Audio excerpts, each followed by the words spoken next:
everyone, and welcome back to Young and Excellent, and thank you for tuning in. If you haven't hit the like button or subscribe, please come on down and do that, because we are going to dive into amazing life journeys, stories, products, entrepreneurship stuff, anything for the young people in Sarnia Lambton. So definitely stay tuned with all of our content. Follow us on social media too. Also, I would really like to shout out the Sarnia Journal. They sponsor and publish us every week, and we're so incredibly grateful to them. They're fantastic supporters of young people in our community, so make sure to subscribe to their daily email blasts. They keep me in the know, so you should be in the know, because it's fantastic to know what's in your community. So yeah, thank you, Sarnia Journal.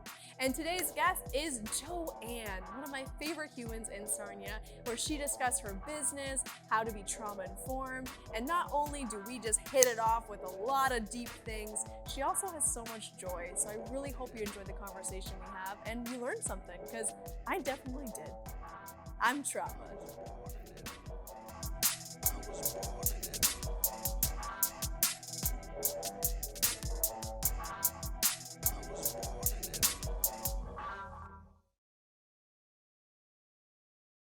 Pins on things, and then I forget that I have them on things, and then I bring them to my dry cleaner, and she's like, "Here, look what I found," and will offer me like 13 pins, and I'm like, "Why, thank you. I appreciate it." Yeah, that's kind of how that works.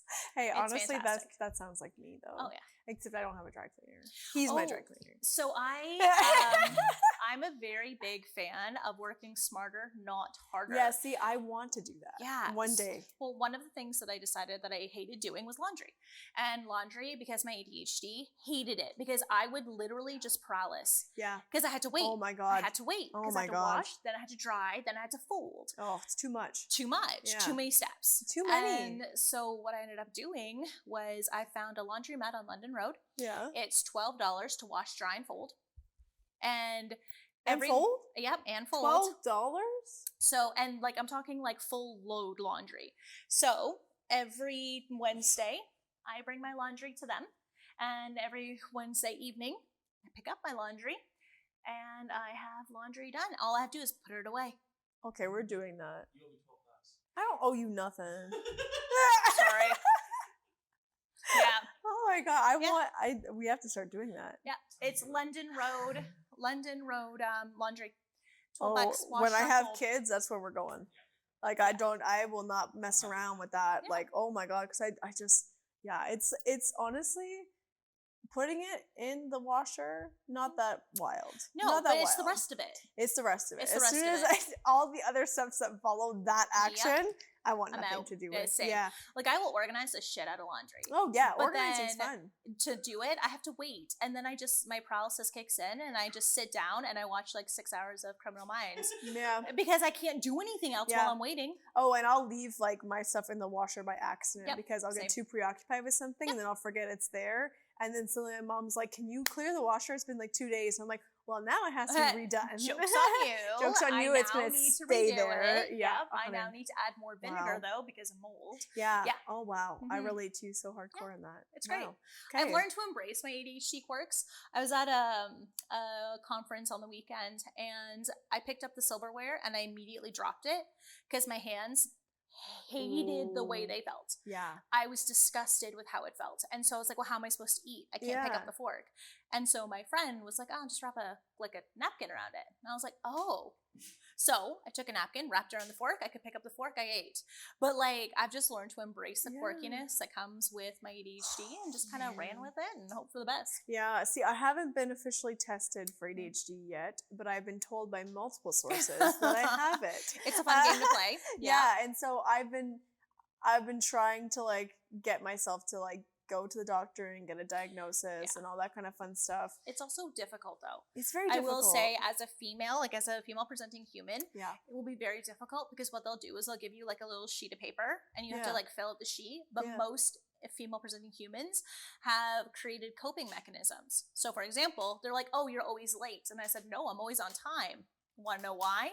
Because I wait until like I don't do anything that day so I won't be late. I set 13 alarms so I won't be late. Like, no, I'm not that. It's not that I'm not late. As I've done coping mechanisms. Yeah, 100. Oh my God. Yeah. So that's what I feel like I've done. Yeah. So the test is very skewed. So if you do go to it, I would suggest answering it as if you had no coping skills. Oof, what would happen if you turned your phone off? How do you? Oh, I'm fine with my phone being Like off. alarms or like things like that, right? Or like, what would you do if? Because if you answer it with your coping mechanisms, you're fine. Oh, wow. How do you know the difference between a coping mechanism and just how you are, though? Because I don't think I know what a coping mechanism is. Plot twist, you don't. Yeah, right? Yeah, and this is where it is, you do have to like kind of advocate for yourself and say things like, okay, like I understand, but here's how my life looks. And kind of explain that. So a lot of people romanticize ADHD on social media, and they say things like, oh my God, like I just forgot about it. And I'm like, ooh, friend. I have RSS, which is rejection sensitivity syndrome, which means, say, for example, you and I had plans to go out this evening, and you sent me a text, and all the text said was, can't go out. Oof. I would spiral, and I would feel like the rejection of like, oh my God, mixed with like childhood trauma, let's be honest. Childhood trauma, been here, it's gonna stay here. But what people don't understand about ADHD is that it's not just the fun, quote unquote, fun parts of joking about forgetting stuff or having quirks. Like I couldn't touch the fork on the weekends because it offended my hands. Like I was just not going to eat.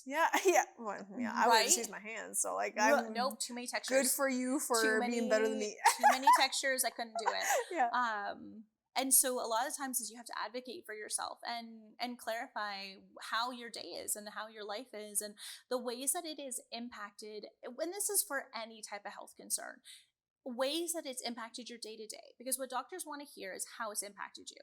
How has it prevented you from living your life? And for a lot of people with health concerns or mental health issues or, you know, issues that they've been struggling with for a while, they're so used to it that it's their normal. So it doesn't really impact their day to day because they're so used to it. Oh, see, that's where I think I'm in that zone. And then I turned like past the age of 25 and I started to realize, oh, how I'm living is not sustainable. How I'm living is not going to carry me through because I keep basically like saying that I'm doing things wrong.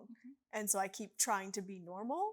And it's trying to fight it. And it's not until you can just kind of go, okay, well, that's not working. Exactly. I found my life got significantly easier when I just said, screw it. And just started to embrace who I was authentically, and my life got so much easier. Oh my God, you're like so inspirational. I love talking to you all the time. It was really, but like to be clear, like it was really hard. It's hard, first because like texture, for example, texture is a really big thing. And this weekend, I would have not eaten if I had to use that fork. Wow, because it like offended my being to touch that fork. I would have just not eaten. That's like my sister. I don't know if she has ADHD. She's never really shown signs, but again, you don't know. You really don't know. But anytime she touches velvet, her tongue goes numb. Her tongue goes numb. She can't do it. She can't even like go near me if I'm in a dress that's velvet. Like she's visceral responses. Yeah. My sister jokes and laughs at me. Like we have this conversation. She'll look at it. She's like, "Don't touch that." And because I'll be like, and she's like, "Don't touch that." I'm like, okay.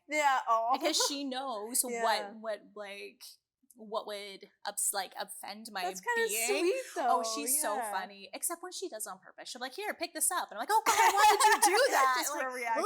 And like that, like gag reflex. Like, that was awful. Why would you do that? Well, sibling's got a sibling. Oh, you know? Like then she giggles. I'm like, Oh, I love that. So I'm really curious by the rejection. RSS, yes. RSS. So how did you kind of come to know that? Ooh, therapy. So I love therapy. Here's the thing. A lot of it came down to trying to navigate what was childhood trauma, what was attachment styles, right? So anxious attachment, if we're doing avoidant attachment kind of idea. I'm a mix. Same, anxious avoidant. Yeah. So for me, it was with therapy and with working through my own healing journey that I had to take a look at all of the ways that my trauma, my experiences, but also my mental capacity has been impacted by my world, and then understand it. So my therapist is phenomenal, and she did, like, we actually had to go through studies and testing and things like that. Wow. Because otherwise you could say like, oh, you're just anxious. And I'm like, no, like I physically hurt. Like it, like I can't even explain it. If it's perceived, because it is all perceived, because I know my friends like me and I know people enjoy me. It's perceived. I feel physical pain. That's wild. Like it hurts to feel it. And my therapist, bless her soul, was like, okay, so that's not normal. And I was like, yeah, it is. Like when you hurt, like when you're sad, you physically hurt, right? And she's like, no. most people don't experience physical pain for something like that. Yeah. And I kind of had to sit back and be like, oh, well, I don't know how to answer that question. Yeah, absolutely. So a lot of it came down to my own healing journey, my own experiences with mental health, and advocating for myself to know that there's something that's not okay that's making me feel a certain way. And if I wanted to continue on my healing journey, I had to figure that out. And that was my journey. It's not everyone's journey, but that's how I saw it. And because of that, I was able to really understand it. And now the cool thing about it is that now when I get that feeling, or when I feel that, somebody has said or done something that I have perceived, I can stop myself. I acknowledge the emotion. I acknowledge what I'm feeling. I try to, I talk to myself. I'm like, hi, friend. Yeah. I notice that we're in pain right now. Yeah. Why are we upset? That's like inner child work almost. Oh, I do. Yeah, there's a lot of there's a lot of comforting little Joanne. Yeah. But it's the identifying, and then it's talking it through. I know that I'm loved. I know that that's not the circumstance. If I need reassurance, I'll reach out to say, hey, just want to make sure, and using coping skills to create healthy communication with the people who are close to me. Yeah. And then that allows me to kind of sit back and then have to take ownership of those emotions, ownership of what's going on, so that I can empower myself to say, okay, friend, I know that you're upset, but we know that this is not true. Yeah. So what can we do to make us feel safe? What can we do to make us feel loved? Yeah. And that's when, you introduce those coping mechanisms that help me feel safe and grounded and loved, if that's what I'm needing. Wow. But it took quite a few. I mean, I'm in my 30s. It's taken a while to create that. Sounds almost, I don't want to say exhausting because that puts a negative thing on it, but it does sound exhausting. It is an effort. And I think that that's something that I made a conscious decision of doing, knowing the entitlement that I can say that I have by utilizing therapy and reading and skill sets and wonderful professionals we have in the city. So I can acknowledge the entitlement that I have by being able to access the services to be able to equip myself to be able to do it. But the cool thing about that is that now I in turn can work with my clients and say, okay, friends, here's what we've learned. And be able to not gatekeep information, but instead to provide support for individuals who need it and help guide them into the direction so they can advocate for themselves. Wow, that's beautiful. And so does that really help you in your business too? Because I feel like you kind of guide people through that as well. So I don't know if you want to say what you do for a living. Yes, so I own ISH Nutrition and Wellness, and it's a holistic practice in Sarnia. I'm very, very grateful for the opportunity. My business has evolved over the years and has created more of a trauma-based approach to healing. Oh, I love it definitely came into fruition when I started to, again, with my own healing journey and the acknowledgement of it. And then understanding when I work with clients that I could tell you to eat vegetables. Yeah. Well, you have to eat vegetables. We all know. You need to eat vegetables. But it's just so hard to cook them. But so what we do is we say, okay, what's the obstacle? Yeah. You have to, but you're not doing it for a reason. Yeah. So let's talk about it. And now let's change that, neuroplasticity to reroute those communication pathways to yourself and, find new mechanisms to help create a healthy lifestyle if your obstacle is you don't know how to cook it. Yeah, a lot of time. That's why I said mine. I was like, I just frozen stir fry and I'll just call it a day. Well, but what if you grew up in a household where it was just meat, potato, and the veg was corn, so that's all you ever ate? Yeah, you don't know. Right? Yeah. It's a very real thing for Sarnia people too. That's it's a very real thing for a lot of people. Yeah. Where they just didn't grow up with a variety of vegetables. So why would you eat it now? Yeah. Okay. What about this? What if you grew up with a parent who classified food as good or bad? Ooh, I don't know. That's one of the experiences I've never really had, and so I can't even put myself in that brainwave at all. That's fair. And for a lot of people, the way that we were raised around food deeply impacts the way we see it as adults. It's so true. And the relationship we have with it. So as a practitioner, it's not as simple as me saying you need to eat more vegetables. I need to know why you're not doing it in the first place. Oh my gosh, retweet on that one. I Right? love Like, that. let's find out the core problems, those core values that have been adjusted that we need to take a look at. And then how do we rebuild that foundation to the way you want it to be? What do you want your health to look like?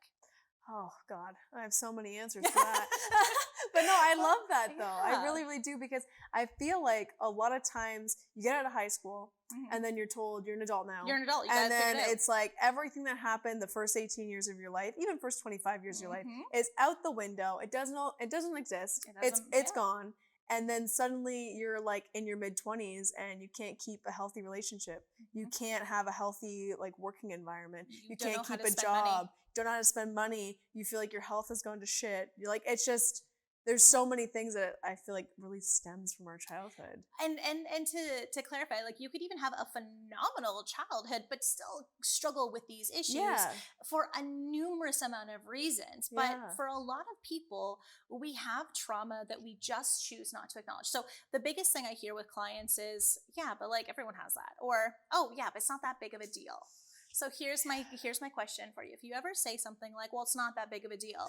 Here, no, I challenge that. Are you ready? Okay, so this is the part where I get to say, can I challenge that? And I ask for consent. Yeah. Am I allowed to challenge that? Am I allowed to challenge it? Yeah. Okay. So this is the fun part. Ready? Okay, I'm ready. I'm ready for it. I'm ready, Joanne. I'm ready. I like it. So we always have these. Oh my God, I totally forgot where I was going with that. What was I just saying? Oh, you were getting me ready to swing the bat to challenge my. It's it not wasn't that big of a deal. Okay, sorry, I'm good now. I got distracted by the colors. I get it. I've been distracted by that light this whole time. If it's not that big of a deal, why is it still showing up in your day to day?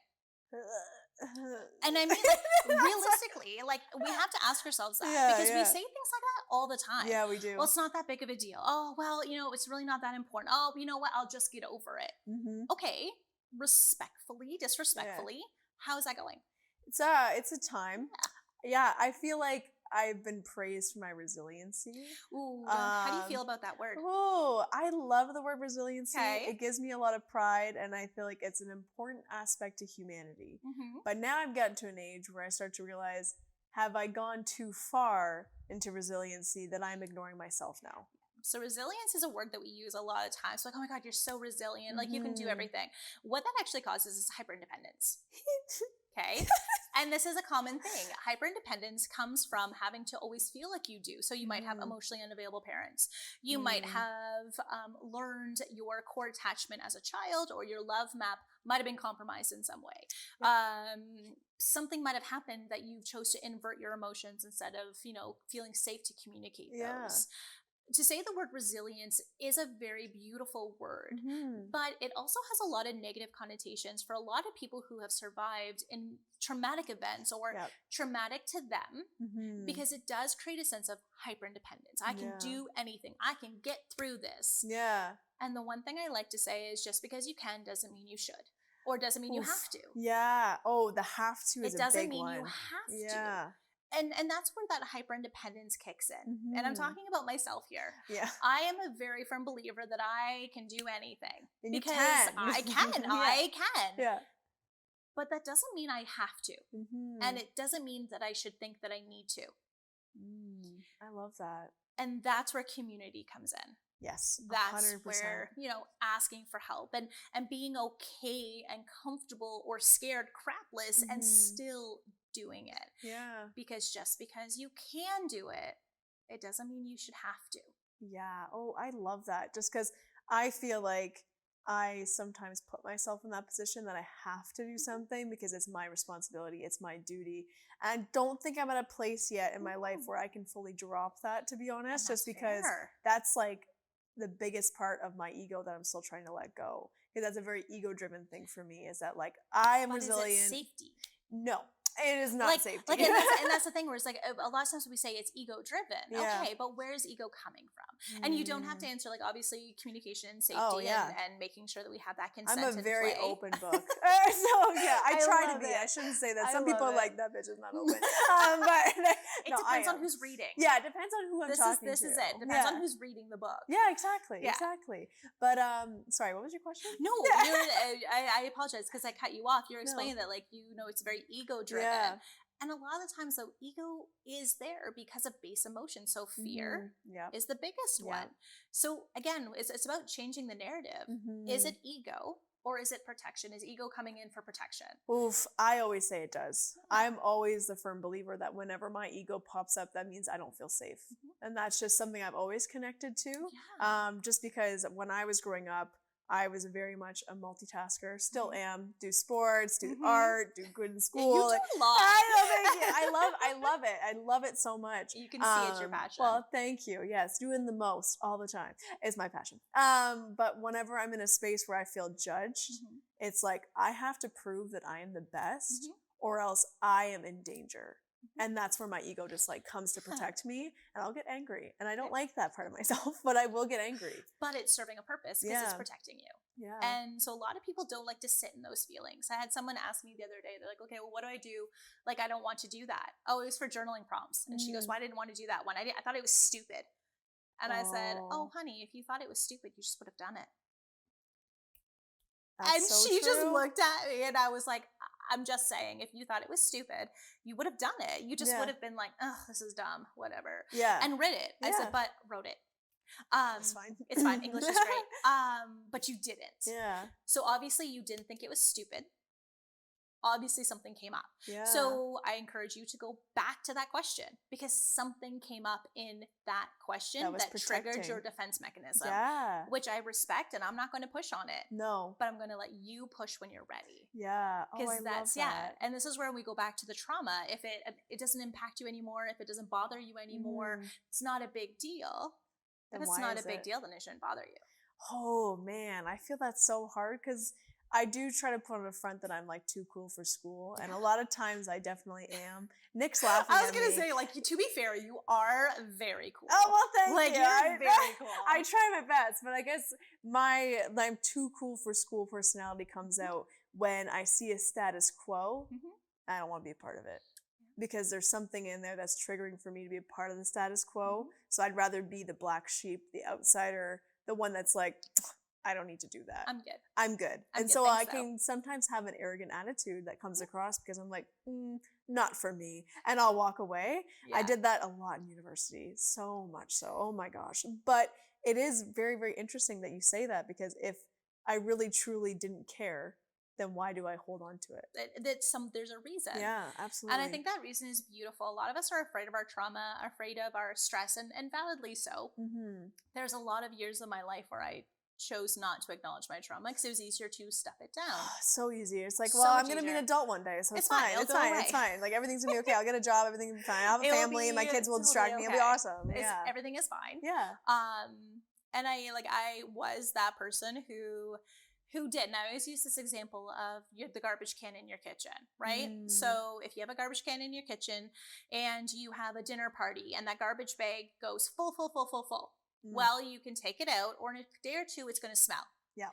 But say you just had tuna for dinner and you put the tuna in the garbage. Yeah. The garbage bag isn't full, but it's going to stink to high heaven because of what you put in it. Yeah. So when we talk about emotions and we talk about pushing them down or not addressing them, you could have a crap ton of emotions, and they're big emotions, and they're big feelings that you're sitting in. And it's going to cause the garbage to explode and smell. Yeah. If you don't take it out. Absolutely. But you could also maybe just have one piece of fish that is traumatic to you, or it is a significant event. Yeah. And it's just that one thing that's in the garbage. It's going to cause the same problem. Oh, that's a good point. Take out the garbage. I like that analogy. Take it out. Take out the garbage. Wow. So do you, like, in your line of work, like, do you get to have these conversations while also discussing nutrition? Yes. I love that. That truly is trauma informed. Yeah, it is. And I do my practice very much survivor led. And when I say that, I mean that individuals get to choose how we practice. They choose the music, they choose the lighting, they choose where they sit, they choose how I speak. Wow. They get to choose what we talk about. We create safe words in our communication. That's where amazing. if they feel uncomfortable, one client, they gave me permission to share, my one client is Banana Sunday. And if she feels that it's getting too much, she just says Banana Sunday, and we redirect the conversation. That's beautiful. So with my experience, with my education, and with my practice, it has evolved to doing the live blood cell analysis with nutrition, which is its own thing. But now I do one-on-one or group coaching for trauma and nutrition coaching. And that trauma and nutrition coaching is what we've been chatting about, which is intertwining the effect of stress, the sympathetic, parasympathetic nervous system relationship, and how it impacts our health, whether that's an acute issue of stress or if it's a chronic condition. Either way, the body is going to respond. So we get to decide how that happens. Oh, that's beautiful. Okay, I want to sign up. I mean, I'm biased, but I feel like you should. I feel like everyone should, to be clear, not just you. I'm pretty fucked up. No, I'm just kidding. Just totally kidding. So am I. I always joke and say that given my history, given my childhood, my own trauma, I'm uniquely qualified to deal with the incredibly special effects of trauma. And it's because I understand. I understand when we talk how it may be impacting you, showing empathy. I do not give you sympathy because you don't need my sympathy. No, sympathy sucks. But what you need is somebody to sit with you as you're working through it. And that's what I'm here to do. I'm here to facilitate, I'm here to guide, I'm here to support, but you're the one leading this. It is survivor led. Oh, I love that. And that's, I feel like that's the way we should look at health. That's the way we should look at physical health and mental health. And so I've built a practice on the premise that we can't just say, eat more greens. Because it's not about the vegetables. It's not. It was never about the vegetables. Well, and also I feel like with diet culture as well, it doesn't usually lend very well to the actual cycles that we go through, especially with nutrition, where it's like we ignore the actual problem, we try a new program, it works great, 6 months, 3 months, a week, it does not work anymore, and you're back at the start. And this seems like it intervenes to a point where it's not going to be linear, of course. There's going to be ebbs and flows no matter what your journey is. But I love that. Just for listeners and watchers, though, the difference between empathy and sympathy, because not a lot of people know the difference between those two. I love this so much. Okay, so the difference between empathy and sympathy.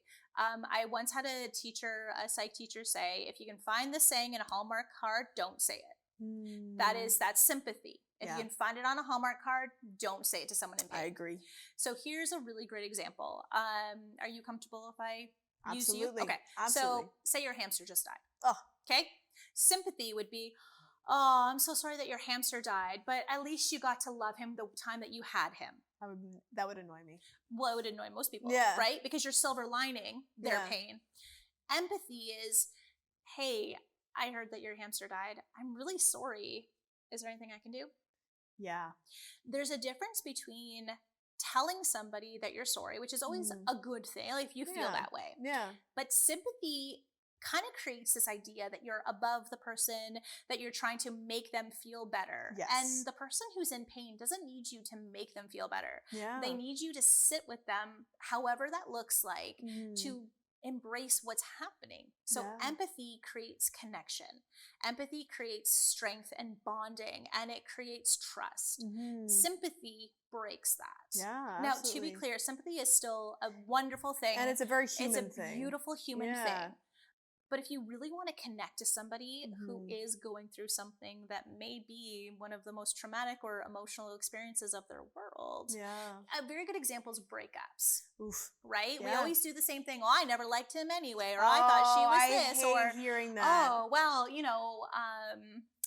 well, at least you didn't blah, blah, blah, blah, blah. At least you didn't get married and have kids with At them. least It's you like, didn't do oh this. my gosh, relax. So what that does is it makes the person who's going through this experience feel really crappy because all you're doing is hating on the person that they genuinely at one point did love. And they miss probably and in they that probably moment. miss. And they might go through the anger stage of grief. Of course, Absolutely. Of course. But then they can decide what they do with that. Yeah, exactly. If you want to be a good, supportive person, to someone who's going through something like that, Mm-hmm. the best is always to let them lead. Yes, I totally agree with that. What do you need? What can I do? Mm-hmm.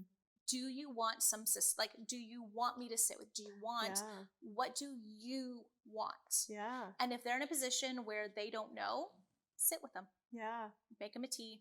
Just sit with it. Just sit with it. That's something like me and like my partnership with Nick, like we always go through that where like if I don't want to hear advice, if I don't want to hear a word out of his mouth be on an issue, I'll just be like, I just need you to listen. And I just want to sit here and drink coffee and watch our show and just be in your presence. It is. And it's such a beautiful thing to give and also to receive as well. Because that's a beautiful level of respect. And again, when we come up with problems, a lot of the times people want to fix problems. Yeah, big time. It's not your job. No. I always say emotional entitlement. Oh, emotional entitlement. Oh. It's not your job. It's not. I feel like our world, though, was so uniquely shaped by emotional entitlement because it was a means to survive. And now we're at a point, I don't want to say that we can just fully drop it because I still think the world at some levels needs to hold on to it. But I feel like we're at a unique point in life where we don't need that anymore and we need to move forward, we need to evolve from that. So whenever I hear those things, like when it just bothers me. Oh, I didn't want to bother you. Okay, well that wasn't your decision to make. Yeah. Like I told you you could, I said this is here, or they make decisions for somebody and you're like, oh cool, so you're just going to stunt their healing. Yeah, exactly. Amazing. No, that's great. That's wonderful. You're not even listening. Okay. And it's such good intentions. It's a beautiful thing and it is such a good intention. So the really crappy part about healing, and I say this to all my clients and I say this to everyone who's listening, the really uncomfortable part about healing is that it sucks. They go, are you supposed to say that? Oh, and it's like, because I'm going to tell you, healing, it's not great. It's going to suck and you're going to want to not do it. And you're going to go forward and then go back and absolutely and all of these things. Well, and that's something that I've been experiencing recently because I went to therapy for an ex-boyfriend and that was my first introduction to therapy. And then I would love to say that I'm healed from that, but absolutely not. And then I went to therapy because I had a really bad altercation with my father and that threw me through a loop. And so I'm healing. I'm like, oh, family patterns. And then suddenly these past couple weeks, it has been an overflow of all the other experiences, like being bullied or like experiences of sexual assault or experiences in abusive relationships. It's like I was so clouded by my own family dynamic and the dysfunction I experienced that I totally forgot about everything else. But once you crack it open, everything rises and then you're just garbage bag opens. And you're just overwhelmed, but it's a part of the process. And also knowing that you have support systems available. So reaching out to mental health professionals, booking sessions with individuals who you connect with that you can feel supported. And I think a big part of the healing process, and thank you for sharing that, because it is a really big part of it, is that people say as soon as they feel better or they start to heal, they get sick. Or as soon as they start to make progress, they backtrack. And it's physiologically, and I wish that we had the opportunity. This is a whole different segment. I would love to go through the HPA access issues and how the body like systematically functions. I would love that. But like our body knows and it will reflect. And healing is something that does take time and it takes effort, and you can put it down and walk away and then come back to it when you're ready. Yeah, exactly. And the one thing, if anyone can take anything from today's, session that we're chatting about, is that trauma doesn't have a timeline and trauma doesn't expire. Oh my God. Big thing. It doesn't expire. It doesn't. It can come right back up. You could literally be like 50 years old. You haven't even thought of it since you were 8. And then suddenly, boom, it's there again. Or you start noticing habits that you're doing. And then you start to realize where those habits came from. And then it was something from, your high school or your childhood, or, well, your aunt always did it. And oh gosh. And you start to see these things. So I like to emphasize this for anybody who thinks that it's not worth looking into, it's not worth dealing with, it's not worth addressing, is that if it's still bothering you, it's worth addressing. And that trauma doesn't have a timeline. No. It doesn't expire. It's always going to be there. Some days you might notice it and other days you might not. Yeah. But it looks differently for everyone. and it impacts your physical body. There's a study that said that inflammatory diseases cause cardiovascular issues. Well, we know that. Well, the leading cause of inflammatory distress is stress. So if we know that stress causes inflammation, it causes digestive issues, it causes reproductive issues, it causes like skin conditions. Yeah, absolutely. Why are we not addressing the problem? I honestly feel that so hard because, again, the altercation with my dad that sent me back into therapy, it was like I have been constantly sick since that moment. So that happened in the summer of 2022, and I have been almost on a constant wheel of being sick. Any kind of bug that flies through my office, I will get immediately, and like every single time, like I've gotten my blood work done, I've talked to doctors, and it always comes back that I'm normal, I'm good to go. I did have the swine flu when I was young, so I am immune compromised, so that also doesn't really help. It doesn't help but it is so true that like sometimes you can't help it, and if you're in a trauma state and you're trying to heal from things, your body's not going to be at 100%. And that's it. Thank you for sharing that, because you're like, that's a really specific example of going through emotional turmoil and your body is like, I'm not ready yet. I am not doing okay. Yeah, I need to sleep for like a week actually. Thank you. I would love that. That'd be so amazing. Oh my God, I know. Yeah. And I think that's where people, they push it back. I don't have time for that. Oh, I'm too busy. Yeah. And again, it's that shift in the narrative. Yeah. You're not too busy. You're choosing not to make it a priority. Yeah, exactly. And you need to make it a priority when you're ready to. Of course, like you don't want to push yourself too much, but when you're ready to do it, making it a priority will change your life. And also understanding, like, even just to hold space for the fact that no matter who you are, what you've done, what you've experienced, how long ago it was, I think the biggest takeaway, and I really want people to know, is that you deserve to not feel that way. You deserve to feel safe. Yeah. And that's the biggest thing, is you deserve, on a human, if we look on our hierarchy triangle, safety. You deserve to feel safe. Big time. You're in the constant state of you're not safe. No, not at all. And it will ebb and flow.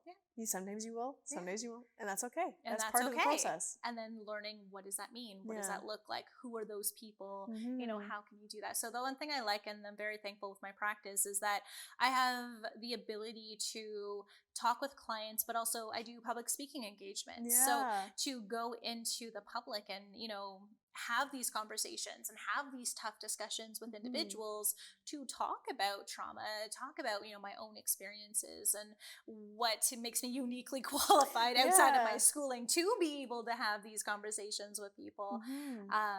And then, I volunteer with victim services. So again, being able to utilize those skills and that empathy that goes with knowing and assisting the community. I am very thankful and very blessed that I've been able to take my history and take the trauma, and instead of going a different direction, I've been able to create a superpower out of it. I don't know how else to say that. It is I think you're a superhero. Like, it's a superpower to be able to say, okay, well, that sucked. Yeah. And it messed my life up for a good 20 plus years. Yeah. But now I get to choose how it happens. And I'm choosing to help people with ISH nutrition and with my practice and with the 15 Houses Foundation and with my volunteer work. And I also work part-time at a community organization as well. Yeah, you tell me that grateful. I do a lot, but I'm like, I feel like you're talking to a mirror right now. Oh my gosh. So I started reading How to Be the Love You Seek, and I've already read it, but I'm rereading it. I'm 3 chapters in, and I was like in the parking lot this morning listening to it in my car going, I was not ready to be called out at 8 o'clock in the morning, and here I am. Getting called out. The overachieving architect, right, of childhood. Wow. I feel like we can have some good conversations about learning how to sit. Yeah, I definitely need that. I'm really good at sitting if like I have a day, but if it's not, like if I have to do something in the afternoon, terrible at it. Terrible, awful. Do you know what I used to say? What? I have scheduled breakdowns. I used to schedule breakdowns so I could like schedule it in my timetable. So I knew that like from 5 to 6, I could like break down, and then at 6:01, I'm like, okay, we're good. Oh man, I wish I could do that. It would just come on. Oh and no, I'm like, whoa. Oh god, no. To be clear, I'm not encouraging this. Don't do this. I was like, oh, this is a technique. I'm gonna try it. To be clear, this is not a healthy response. It was because I was just so overwhelmed that at any moment I could start crying, and I knew that I couldn't. And so I scheduled breakdowns. Oh man. And so I was like, oof, that was productive. Yeah, no, see, I wish I could just break down and just be okay with it, you know. That's the point I'm getting at right now. But again, it's healing journey. Yeah. Every step is a good step if it's going into the direction of the life you want to lead. That's all that matters. That's You're beautiful. trying. Yeah.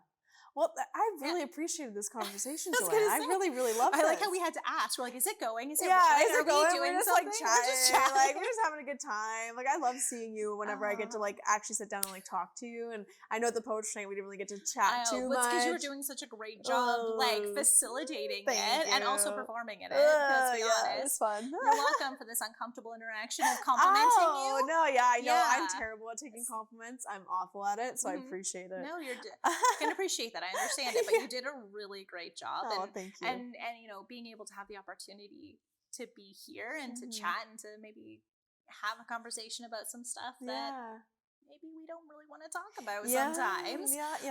But I love getting deep. It's like my favorite thing, especially when I feel like the space is inviting for it, you know? Well, thank you. You do a great job facilitating too. Like you're phenomenal. But before we go, what is the greatest piece of advice you could give anybody listening or watching? Even though you already unloaded many good advices. Besides the truth bombs that I've just been dropping.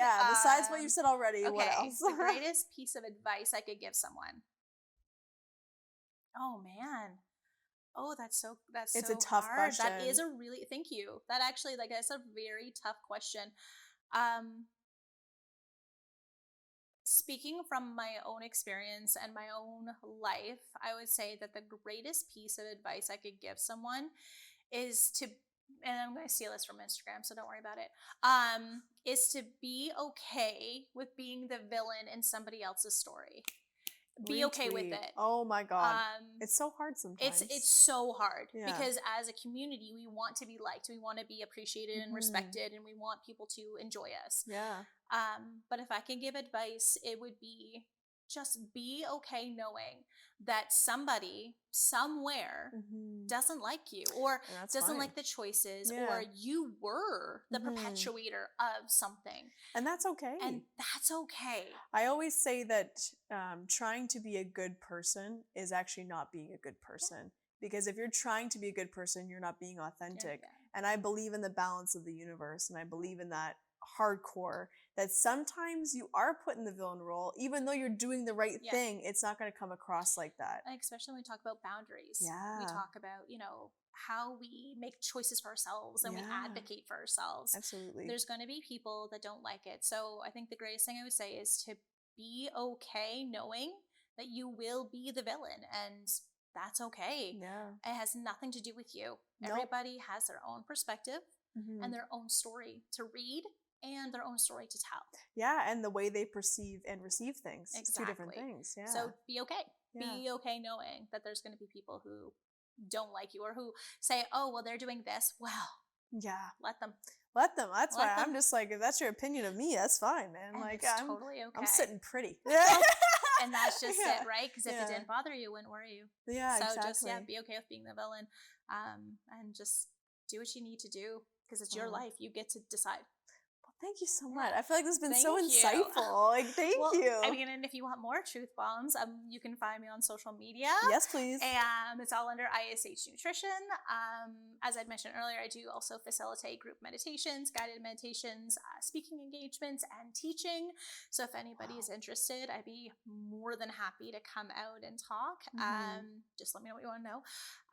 I would like to say that you do a lot, but it's not a jack of all trades thing. I think you're a master of all trades. Personally, I think you have a beautiful way of presenting your work, and I feel very grateful that you are in our community because we definitely benefit from it. So thank you. I appreciate that. I would say I never get tired of doing stuff because I only say yes to the things I want to do. If it doesn't resonate, I don't do it. Yeah, and on that that's why I'm here. Mic drop. Thank you. Well, thank you so much, Joanne. Thank you for having me. Bye, everyone. Bye.